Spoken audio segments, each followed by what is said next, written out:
हिंदी आलोचना का विकास अपने आप में एक बेहतरीन विषय है जो विशेषकर कक्षा 12 के पाठ्यक्रम में भी समाहित है। और हाँ, नेट, स्लेट, जीआरएफ आदि में भी विशेष रूप से इसके पाठ्यक्रम को लिया गया है। इसलिए हर विद्यार्थी वर्ग को इस वीडियो को देखना चाहिए। तो आइए विद्यार्थी करें शुरू। मैं हूं डॉक्टर मंगलेश जायसवाल और अब आप देखिए हिंदी आलोचना के विकास। भारतेंदु हरिश्चंद्र के आगमन के साथ ही हिंदी में आलोचना का आरंभ माना जाता है। भारतेंदु बाबू ने ही नूतन विधाओं पर अपनी लेखनी अर्थात कलम चलाई तथा वे ही आलोचना के क्षेत्र में सर्वप्रथम अवतरित हुए। आपका आलोचनात्मक ग्रंथ नाटक, जो कि सन 1833 ईस्वी में प्रकाशित हुआ, इस युग की प्रारंभिक एवं महत्वपूर्ण रचना है। चौधरी बद्रीनारायण प्रेमधन द्वारा आनंद कादम्बिनी पत्रिका में संयोगिता स्वयंवर एवं जंग विजेता पुस्तकों की विस्तृत रूप में आलोचना की गई। बालकृष्ण भट्ट द्वारा हिंदी प्रदीप में सच्ची समालोचना शीर्षक द्वारा संयोगिता स्वयंवर की आलोचना की गई। तो वहीं आचार्य महावीर प्रसाद द्विवेदी जी ने सन 1903 ईस्वी में सरस्वती के संपादन के माध्यम से आलोचना के क्षेत्र में पदार्पण किया। द्विवेदी जी कवियों और आलोचकों की साधारण सी त्रुटियों की भी आलोचना कर देते थे। विद्यार्थियों, मिश्र बंधु की रचनाएं मिश्र बंधु विनोद और हिंदी नवरत्न द्विवेदी युग की हिंदी आलोचना को विकासोन्मुख करने की महत्वपूर्ण कड़ी रही है। द्विवेदी युग के अंत में बाबू श्याम सुंदर दास आलोचना के क्षेत्र में उभर कर आए। आपने वैज्ञानिक आलोचना पद्धति को प्रारंभ किया, मतलब तरीकेबद्ध गुणवत्ता युक्त आलोचना की। आपने पूर्ववर्ती एवं आधुनिक साहित्य के मूल्यों तथा सिद्धांतों का प्रतिपादन वैज्ञानिक अध्ययन प्रस्तुत करते हुए किया। आपका साहित्य लोचन एक महत्वपूर्ण ग्रंथ रहा है। हिंदी साहित्य में निबंध के समान आलोचना के क्षेत्र में वरदान स्वरूप आचार्य रामचंद्र शुक्ल का आगमन हुआ। अपने दृष्टिकोण की व्यापकता एवं संपन्नता से आपने हिंदी जगत को नई दिशा दी है।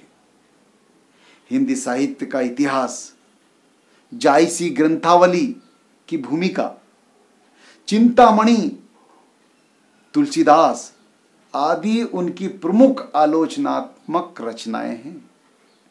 अपनी सूक्ष्म एवं गंभीर प्रौढ़ विवेचनाओं से शुक्ल जी समालोचना साहित्य पर आच्छादित हैं।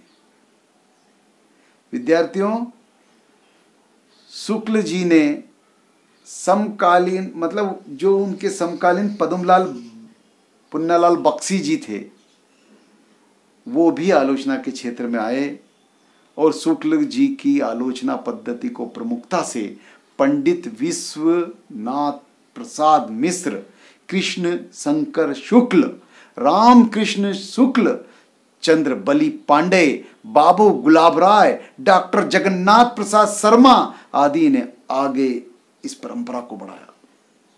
आलोचना के क्षेत्र में नए क्षितिजों की खोज में नए मापदंडों की स्थापना आचार्य हजारी प्रसाद द्विवेदी जी ने रखी। और हां, नंद दुलारे वाजपेयी एवं डॉक्टर नगेंद्र जी द्वारा भी इस क्षेत्र में अद्वितीय काम किया गया।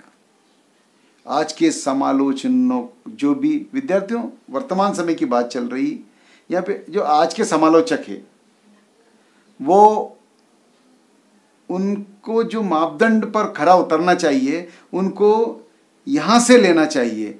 द्विवेदी जी के समकालीन या शुक्ल जी के समय से, तो कुछ इन तत्वों को वर्तमान पीढ़ी के जो रचनाकार हैं उनमें लेकर उसकी समालोचना करना चाहिए। तो उसी बात को उस युग में आज के समालोचकों में डॉक्टर नगेंद्र का आचार्यत्व भी असंदिग्ध है। वर्तमान समय में डॉक्टर नगेंद्र जी को हम छोड़ नहीं सकते। उनका योगदान अभूतपूर्व रहा। मार्क्सवादी आलोचकों में डॉक्टर रामविलास शर्मा, शिवदान सिंह चौहान, अमृत राय आदि के नाम आदर पूर्वक लिए जाते हैं। स्वतंत्रता के बाद, यहां ध्यान देना होगा, स्वतंत्रता के बाद हिंदी आलोचना का पर्याप्त विकास हुआ। दुनिया की सभी भाषाओं की आलोचना और हिंदी आलोचना में परंपरा बन गई और परस्परता बनी रही और एक दूसरे की सन्निकटता बनी रही, और यहाँ तक कि काव्य शास्त्रीय आलोचना के स्थान पर नई आलोचना सामने आई। इससे सबसे बड़ा फायदा यह हुआ कि इससे काव्य के सैद्धांतिक और व्यावहारिक रूप स्थिर हो गए। इस समय के प्रमुख आलोचकों के रूप में विश्वंभरनाथ उपाध्याय, विद्या निवास मिश्र, आचार्य नंद दुलारे वाजपेयी, आचार्य राममूर्ति त्रिपाठी, भागीरथ प्रसाद मिश्र आदि के नाम आदरपूर्वक लिए जा सकते हैं। विद्यार्थियों, डॉक्टर नामवीर सिंह, अशोक वाजपेयी, डॉक्टर धनंजय वर्मा, प्रभाकर श्रोत्रिय आदि आदि हिंदी साहित्य के जाने माने व्यवहारिक आलोचक हैं। आज नए साहित्यिक जो दौर चल रहा है, इस नए युग के संदर्भ में आलोचना का उत्तरदायित्व पहले की अपेक्षा अधिक बढ़ गया है। आज आलोचकों को पहले की अपेक्षा अधिक सतर्क तथा जागरूक रहकर अपनी सशक्त भूमिका का निर्वाह करना पड़ रहा है। तो आइए विद्यार्थियों, कुछ आलोचकों और उनकी रचनाओं के बारे में, मतलब जिन रचनाओं की आलोचना उन्होंने की उसके बारे में हम चर्चा करें। जैसे आचार्य रामचंद्र शुक्ल जी, इन्होंने रस मीमांसा, भ्रमर गीत सार, जायसी ग्रंथावली। दूसरे नंबर पर आते हैं, मतलब ये वो हिंदी के प्रमुख आलोचक हैं और उनकी रचनाएं हैं जिसको क्रमबद्ध मैं आपको बताने जा रहा हूं। नंद दुलारे वाजपेयी, इनकी रचनाएं हिंदी साहित्य 20वीं सदी, नया साहित्य, नए प्रश्न। तो हजारी प्रसाद द्विवेदी, हिंदी साहित्य की भूमिका, हिंदी साहित्य का आदिकाल। तो वहीं डॉक्टर नगेंद्र, इनकी रचना रस सिद्धांत, विचार और अनुभूति, पाश्चात्य काव्य शास्त्र की परंपरा। तो विद्यार्थियों, डॉक्टर रामविलास शर्मा की रचनाएं प्रगतिशील साहित्य की समस्याएं, मार्क्सवाद और प्राचीन साहित्य का मूल्यांकन। तो इस क्षेत्र में डॉक्टर नामवीर सिंह की रचनाएं महत्वपूर्ण रही है। कहानी और नई कहानी, कविता के नए प्रतिमान आदि आदि ऐसे आलोचक प्रमुखता से उभर कर आए जिन्होंने हिंदी साहित्य के क्षेत्र में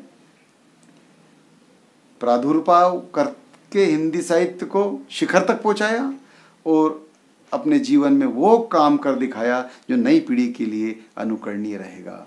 हमें उनका अनुसरण करते हुए आगे हिंदी साहित्य को और भी शिखर और सोपान तक ले जाना है।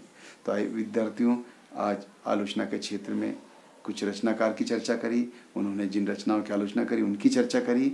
तो आज इतना ही, और आगे देखते रहिए मेरे वीडियो, इंतज़ार कीजिए। नमस्कार, धन्यवाद, और हाँ, सब्सक्राइब कीजिए, बेल आइकन पर जाकर क्लिक भी कीजिए।